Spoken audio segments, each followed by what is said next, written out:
Lo saludamos y le agradecemos que nos atienda al diputado Esteban Paulón de Encuentro Federal. Hola, diputado, buen día. Aquí Alejandro Gomel, todo el equipo lo saludan. ¿Qué tal, Ale? ¿Cómo estás? Buen día. Bien, muy buenos días. Bueno, veíamos las publicaciones que hacían en redes sociales, sobre todo con el tema libertad de expresión y lo que sucede en Casa Rosada. Queríamos hablar un poco de esto. Y más allá de esto, lo decíamos al comienzo del programa, toda esta semana que tuvo el gobierno post las elecciones en la ciudad de Buenos Aires, parece como se decía en algún momento el ir por todo, ¿no?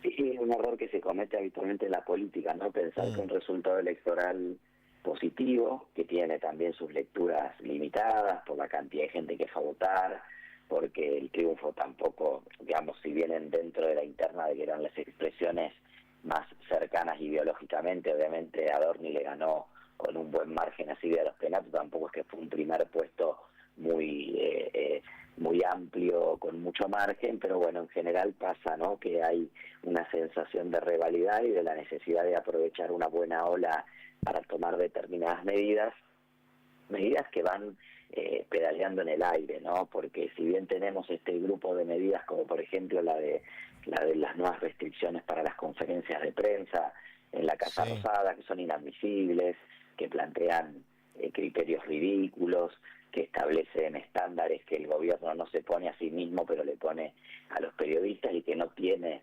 otro objetivo que generar espacios de diálogo amigable, amistoso, con periodistas cercanos al gobierno, porque eso es lo que va a terminar pasando, como vemos que está pasando, por ejemplo, en Estados Unidos con Donald Trump.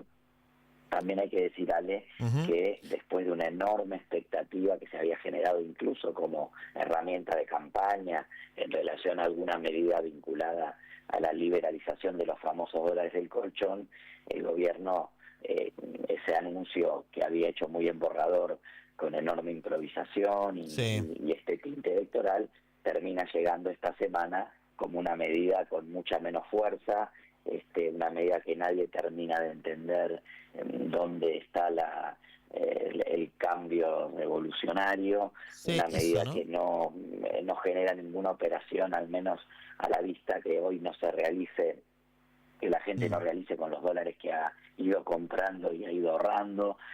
Creo que ahí hay dos caras de cuál es la situación del gobierno hoy. Por supuesto, un momento quizá positivo electoralmente, pero un momento complejo en lo económico, a pesar del blanqueo, a pesar de la cosecha récord, a pesar del superávit energético y a pesar de los 32.000 millones de dólares que los organismos internacionales han puesto a disposición, muchos de ellos ya en las reservas argentinas, que vemos que se enflaquecen cada día, y ahí hay algo que el gobierno no nos está contando, algo que se intenta disimular o distraer con todos estos otros anuncios, pero que más temprano o más tarde va a terminar emergiendo, como ocurre habitualmente.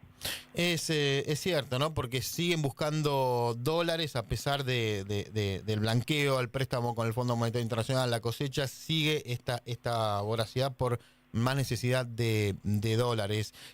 Y claro, decíamos una semana muy intensa, estuvo esto de los dólares, esta suerte de intento de coerción de la libertad de expresión en Casa Rosada, que en definitiva, a veces me dice, bueno, pero hablan de los periodistas, estamos hablando de la libertad de expresión y de lo que tiene que ver con la calidad de la democracia, ¿no? De eso, Ale, también decir que es la misma semana en la que un miércoles... Hoy jubilado, mira, iba justo para ahí, sí. Claro, Pablo Grillo sufrió un terrible ataque. Hoy se conoció, hace pocas horas, entregó la Gendarmería a la Justicia el video donde se ve cómo los gendarmes disparan adrede, rodilla en piso al cuerpo de los manifestantes. Tuvimos sobre 4 personas demoradas detenidas, 2 eran trabajadores de prensa.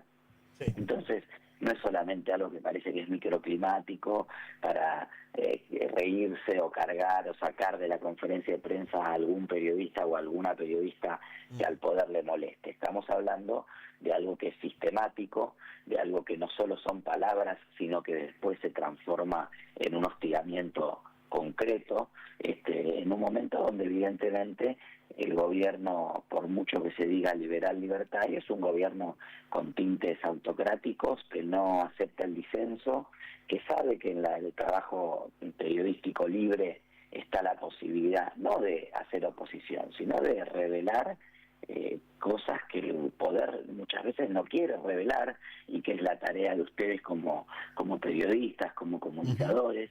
Bueno, esto puede tener el gobierno la posibilidad de tratar de controlarlo durante algún tiempo, a algunos con pauta, aunque diga que la pauta no existe más. Sabemos que las grandes empresas estatales siguen pautando. Exacto. Y sabemos que hay fondos que vienen de distintos lugares que también constituyen ese mecanismo de la pauta. A otros intentará callarlos o tratar de modificar sus opiniones, intimidándolos, mostrándoles como una señal estas imágenes violentas como la del miércoles, o estas medidas que nos suenan graves y ridículas al mismo tiempo, como las que se conocieron el viernes. Pero finalmente lo que el gobierno quiera ocultar o no nos quiera contar va a terminar saliendo a la luz, como ha pasado con todos los gobiernos. Mira, acá todos los gobiernos pensaron que se quedaban para siempre. Sí, creo que el único que no tenía esa convicción, pero por el contexto que hubo en su momento por la salida del periodo militar, del gobierno militar, fue Alfonsín. Después el resto, Menem que pensó que se quedaba para siempre, Kirchner pensó que se quedaba para siempre, Cristina pensó que se quedaba para siempre, Alberto durante la pandemia parecía que no se iba nunca más, y sin embargo la democracia tiene la enorme posibilidad de que la ciudadanía evalúe a los gobiernos, que obviamente cuando algo sale bien pueda premiarlos con el voto, pero que cuando esos proyectos encuentran límites se pueda votar y buscar otro proyecto. Lo que nos toca a quienes somos oposición es no solo denunciar lo que pasa, sino también construir una alternativa política que le brinde una esperanza y una expectativa a la gente. Y además, bueno, con la oposición, que cuando muchos van a donde calienta el sol, ¿no? Que lo que pasó en el Diputados esta semana, que no pudo sesionar algo fundamental como era la reforma o la ayuda a los jubilados que se iba a tratar esta semana y que no hubo quórum finalmente, ¿no? Sí, la verdad que sí, bueno, eso tremendo. También. Esteban, sí. Muy frustrante, ¿no? Porque también incluso dirigentes que durante la campaña porteña lloraban por los jubilados, hablaban de la pena que les daba, que lo que peor que tenía Milei era la motosierra a los jubilados, no se sentaron a ver quórum para tratar un aumento muy moderado, pero que viene a traer alivio a los jubilados y jubiladas, que a partir de junio van a cobrar jubilaciones de 307.000 pesos, y aquellos que cobran el bono 377.000 pesos. Y ese era el eje de la discusión el miércoles. Exacto. En un miércoles también donde en la calle estaban ocurriendo cosas.